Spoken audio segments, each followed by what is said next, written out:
Hello everyone, I am Biren Singh Rathore और हम पढ़ रहे हैं class 12th biology chapter 3 human reproduction. Last video में हमने ह्यूमन रिप्रोडक्शन में होने वाले सभी इवेंट्स के बारे में डिस्कस किया था। आज हम स्टार्ट करेंगे फर्स्ट अपने टॉपिक को, मेल रिप्रोडक्टिव सिस्टम को।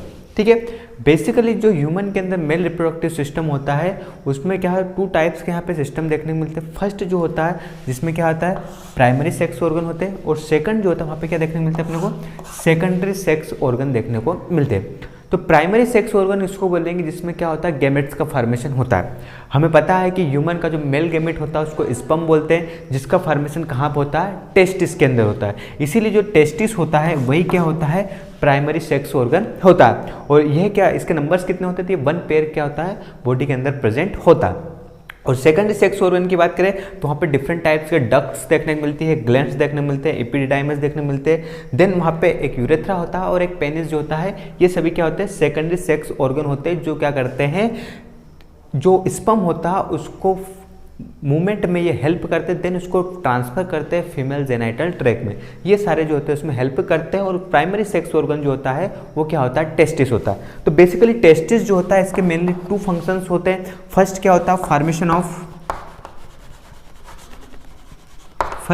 फॉर्मेशन ऑफ स्पर्म, ठीक है, जो क्या होता है मेल गैमेट होता है। And second is the secretion of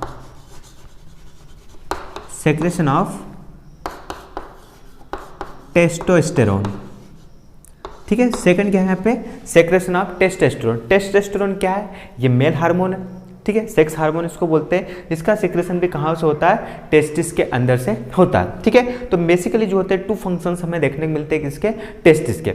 अब देखिए टेस्टिस जो होता है इसका स्ट्रक्चर आप देख सकते हो, बिल्कुल ये जो होता है ओव्यूल शेप होता है। ठीक है, कैसा होता है, ये बिल्कुल ओव्यूल शेप होता है। मैं इसको यहाँ पे थोड़ा क्लीन कर देता हूँ ताकि आपको अच्छे समझ में आ जाए।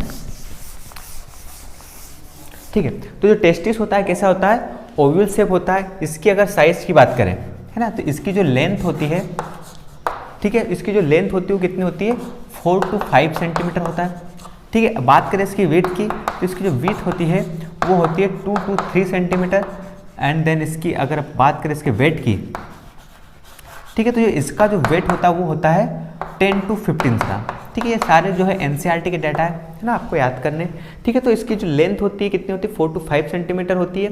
विड्थ इसकी कितनी होती है, 2 to 3 सेंटीमीटर होती है। And the weight is the 10 to 15 gram इसका वेट होता है। ठीक है, इसके नंबर्स की बात करते हैं, एक पेयर में होता है।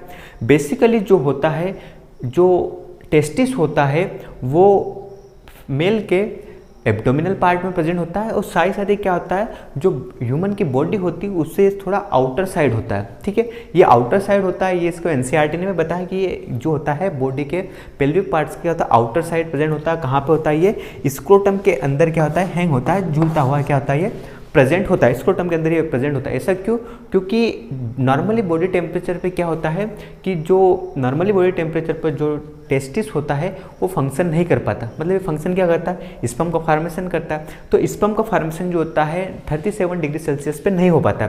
वो कब होता है, जब बॉडी का टेम्परेचर से इसका टेम्परेचर 2 to 3 डिग्री सेल्सियस क्या हो, कम हो। उस कंडीशंस में क्या होता है, ये स्पर्म का फॉर्मेशन करता है। तो इसलिए क्या होता है कि जो टेस्टिस होता है, ठीक है ना, वो क्या होता है, उसका टेम्परेचर जो होता है 2 to 3 डिग्री सेल्सियस लेस होता है, ताकि क्या हो, स्पर्मेटोजेनेसिस की जो प्रोसेस होती है वो कंप्लीट हो चुके। ठीक है, तो देखिए ये टेस्टिस है। ये टेस्टिस कहाँ पे प्रेजेंट है, ये टेस्टिस जो होता है एब्डोमिनल पार्ट में होता है। और ये स्क्रोटम नामक कैविटी में क्या होता है, प्रेजेंट होता है। ये स्क्रोटम के अंदर क्या होता है, प्रेजेंट होता है। अगर अपने टेस्टिस का क्रॉस वाइज सेक्शन करके उसको कट करके उसकी स्टडी करते हैं तो उसके अंदर हमें बहुत सारे कंपार्टमेंट्स दिखाई देते हैं। आगे ये आपको दिख रहे हैं ये कंपार्टमेंट्स। ठीक है, ये जो कंपार्टमेंट होते हैं इन कंपार्टमेंट्स को टेस्टिस लोब्यूल्स बोला जाता है। ठीक है, ये जो कंपार्टमेंट्स होते हैं इन कंपार्टमेंट्स को टेस्टिस लोब्यूल्स बोलते हैं, जिसके नंबर कितने होते हैं, सिंगल टेस्टिस में इसके नंबर जो होते हैं वो कितने होते हैं, 250 इसके नंबर्स होते हैं।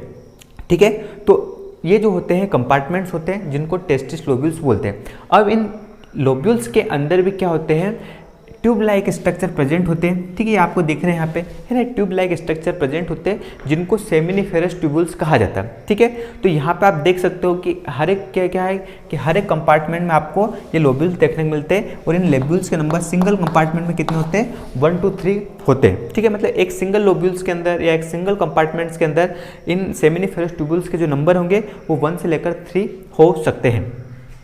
ठीक है, अब देखिए अगर सेमिनिफेरस ट्यूबुल्स की भी अगर अपन स्टडी करते हैं, इस सेमिनिफेरस ट्यूबुल्स की भी अगर अपन स्टडी करते हैं तो अगर इसको क्रॉस कट करके अगर इसके स्ट्रक्चर को देखा जाए तो बिल्कुल ये इस टाइप से दिखाई देती है। ठीक है, अगर मैं इस सेमिनिफेरस ट्यूबुल्स को कट करता हूँ तो इस टाइप का स्ट्रक्चर यहाँ पे दिखाई देगा और इसके इनर साइड भी क्या होती है, 2 टाइप्स की सेल देखने को मिलती है। ठीक, कितने टाइप्स की सेल देखने को मिलती है, 2 टाइप्स की सेल वहाँ पे देखने को मिलती है। ठीक है, इस टाइप से ना मैंने आप यहाँ पे बनाई है, ये 2 टाइप्स की सेल यहाँ पे देखने को मिलती है। ठीक है, एक जो होती है सराउंडेड सेल होती है, स्मॉल होती है, इन सेल को बुलाता है स्पर्मेटोगोनिया सेल, स्पर्मेटोगोनिया सेल। ठीक है, और सेकंड जो आपको सेल दिख रही है, ये वाली जो सेल है, इस सेल को बुलाता है सर्टोली सेल्स। ठीक है, इस टाइप से अगर सेमिनिफेरस ट्यूबुल्स का अगर अपन स्ट्रक्चर देखते हैं, उसको क्रॉस कट करके दिखाया था तो यहाँ पे इस टाइप का स्ट्रक्चर दिखाया था जिसके अंदर भी क्या होती है, 2 टाइप्स की सेल प्रेजेंट होती है, one is spermatogonia cell and second is Sertoli cells. देखिए यहाँ पे स्पर्मेटोगोनिया सेल जो होती है यही क्या करती है, स्पर्म का फॉर्मेशन करती है। ठीक है, फॉर्मेशन ऑफ स्पर्म। तो जो स्पर्म का फॉर्मेशन होता है वो कौन सी सेल से होता है, स्पर्मेटोगोनिया सेल से होता है। And the second is Sertoli sales. Sertoli cells क्या करती है, सर्टोली सेल्स क्या करती है, ये न्यूट्रिशन प्रोवाइड कराती है। क्या करती है, न्यूट्रिशन प्रोवाइड कराती है, किसको, डेवलपिंग स्पर्म को। ठीक है, तो ये भी याद रखना आप कि जो सर्टोली सेल्स होती है ना, ये भी सेमिनिफेरस ट्यूबुल्स के अंदर प्रेजेंट होती है और ये क्या फंक्शंस करती है, they providing nourishment to developing sperm. ठीक है, तो स्पर्मेटोगोनिया सेल जो होती है वो स्पर्म का फॉर्मेशन करती है एंड द सर्टोली सेल्स जो होती है वो क्या करती है, नरिशमेंट प्रोवाइड करती है किसको, डेवलपिंग स्पर्म को। ठीक, तो इस प्रकार से जो सेमिनिफेरस ट्यूबुल्स होते हैं इसमें 2 टाइप्स की सेल होती है। एक जो सेल होती है जिसको अपन स्पर्मेटोगोनिया सेल्स बोलते हैं जो स्पर्म का फॉर्मेशन करती है, और सेकंड क्या होती है, सर्टोली सेल्स होती है जो क्या करती है, जो डेवलपिंग स्पर्म होते हैं उनको नरिशमेंट प्रोवाइड कराती है। अब देखिए क्या होता है कि अगर बात करें अपन सेमिनिफेरस ट्यूबुल्स की, मान लीजिए ये मैंने यहाँ पे सेमिनिफेरस ट्यूबुल्स बना दिए, ये इनके नंबर्स 3 होते हैं, तो इस टाइप से क्या होती है, सेमिनिफेरस ट्यूबुल्स होती है। तो इनके बिटवीन भी क्या होती है, एक सेल प्रेजेंट होती है। ठीक है, 2 सेमिनिफेरस ट्यूबुल्स के बीच में भी एक टाइप की सेल प्रेजेंट होती है और इस सेल को बोला जाता है लीडिंग सेल्स। ठीक है, ये जो सेल होती है इस सेल को क्या बोलते हैं, लीडिंग सेल्स बोलते हैं। ये क्या होती है, 2 सेमिनिफेरस ट्यूबुल्स के बीच में क्या होती है, प्रेजेंट होती है। और ये जो लीडिंग सेल्स होती है इन सेल्स को इंटरस्टेशियल सेल्स भी बोला जाता है, लीडिंग सेल्स को इंटरस्टेशियल सेल भी बोलते हैं। और ये जो सेल होती है ये क्या करती है, ये करती है सिक्रेशन किसका, टेस्टोस्टेरोन का। ठीक है, इंपॉर्टेंट है ना। तो जो टेस्टोस्टेरोन का सिक्रेशन होता है वो कौन करती है, लीडिंग सेल करती है। और लीडिंग सेल्स कहाँ पे प्रेजेंट होती है, it is present between the seminiferous tubules. ये सेमिनिफेरस ट्यूबुल्स के बीच में क्या होती है, प्रेजेंट होती है, जो कहाँ पे होते हैं, कंपार्टमेंट में प्रेजेंट होते हैं। ठीक है, तो इस टाइप से आपको समझ में आ गया कि जो लीडिंग सेल्स होती है वही सिक्रेशन करती है किसका, टेस्टोस्टेरोन को, जिसको अपन मेल हार्मोन बोलते हैं। और यही मेल हार्मोन जो होता है बॉयज के अंदर जो होता है सेकेंडरी ग्रोथ के लिए रिस्पॉन्सिबल होता है। चलिए ठीक है, अब अपन आगे बढ़ते हैं। देखिए अब होता क्या है कि जो कंपार्टमेंट्स होते हैं, इन कंपार्टमेंट्स के अंदर सेमिनिफेरस ट्यूबुल्स प्रेजेंट होती है। और ये जो सेमिनिफेरस ट्यूबुल्स होती है ये क्या करती है, स्पर्म का फॉर्मेशन करती है। अपन ने देखा इसके अंदर स्पर्मेटोगोनिया सेल होती है जो स्पर्म का फॉर्मेशन करती है। अब ये जो स्पर्म होते हैं ये स्पर्म यहाँ से ट्रांसफर होते हैं और ट्रांसफर होकर कहाँ पर आ जाते हैं, वो आ जाते हैं कहाँ पे, रेटेटेस्टिस में। यानी कि जितने भी कंपार्टमेंट्स होते हैं वो सारे ओपन होते हैं, कहाँ पर, रेटेटेस्टिस के अंदर क्या होते हैं, वो ओपन होते हैं। देन क्या होता है, रेटेटेस्टिस इनको ट्रांसफर कर देता है कहाँ पे, वास इफ्रेंसिया में। ठीक है, तो रेटेटेस्टिस जो होगा इनको ट्रांसफर करेगा स्पर्म को कहाँ पे, वास इफ्रेंसिया में। एंड देन वास इफ्रेंसिया जो होता है वो ओपन होता है कहाँ पे, एपिडिडाइमिस में। ठीक है, तो वास इफ्रेंसिया जो होता है वो एपिडिडाइमिस के कौन से पार्ट में ओपन होता है, तो वो होता है कार्पुट एपिडिडाइमिस में क्या होता है, वो ओपन होता है। और इसी एपिडिडाइमिस को क्या बोला जाता है, याद रखना, इसको बोला जाता है स्टोर हाउस। ठीक है, ये क्या होता है, स्टोर हाउस होता है किसका, स्पर्म का। It is the store house of the sperm. ठीक है, तो एपिडिडाइमिस जो होता है वहां पे क्या होते हैं, स्पर्म जो होते हैं वो स्टोर होते हैं। ठीक है, देन अब क्या होता है, इसके बाद जो होता है कि ये जो स्पर्म होते हैं ये ट्रांसफर होते हैं इस डक्ट के थ्रू, और इस डक्ट का नाम क्या है, वास डिफरेंस। ठीक है, तो अब एपिडिडाइमिस से जो होते हैं स्पर्म वो कहाँ पे आ जाते हैं, वास डिफरेंस के पास आ जाते हैं। अब इसके बाद क्या होता है कि जैसे वास डिफरेंस के पास आते हैं तो वास डिफरेंस जो होता है इनको ट्रांसफर करता है, कहाँ पे ट्रांसफर करता है, देखिए ये डायरेक्ट ट्रांसफर होता है कहाँ पे, देन एपिडिडाइमिस जो होती है डायरेक्ट कहाँ पे ओपन होती है, ये ओपन होती है डायरेक्ट यूरेथ्रा के अंदर। ठीक है, अभी समझना आप कि एपिडिडाइमिस जो होती है वो कहाँ पे ओपन होती है, यूरेथ्रा के अंदर। बट क्या होता है यहाँ पे कि यहाँ पर इससे ओपन होने से पहले क्या होती है कि यहाँ पर एक ग्लैंड जुड़ती है। ठीक है, यहाँ पर एक ग्लैंड जुड़ती है और इस ग्लैंड का नाम है सेमाइनल वेसाइकल। ठीक है, आ रही बात समझ में। तो यहाँ पे क्या होता है कि वास डिफरेंस से क्या जुड़ती है, सबसे पहले सेमाइनल वेसाइकल जुड़ती है, और सेमाइनल वेसाइकल जो होती है एक टाइप के फ्लूइड का सिक्रेशन करती है। ठीक है, और इस फ्लूइड के अंदर क्या प्रेजेंट होता है, मेनली यहाँ पे प्रेजेंट होता है फ्रक्टोज। ठीक है, फ्रक्टोज के साथ यहाँ पे ग्लूकोज भी प्रेजेंट होता है, एंड सम एंजाइम्स क्या होते हैं यहाँ पे प्रेजेंट होते हैं, बट मेनली क्या होता है यहाँ पे फ्रक्टोज का सिक्रेशन होता है, कौन करता है, सेमाइनल वेसाइकल। ठीक है, वो जो फ्लूइड होता है उस फ्लूइड के अंदर फ्रक्टोज प्रेजेंट होता है।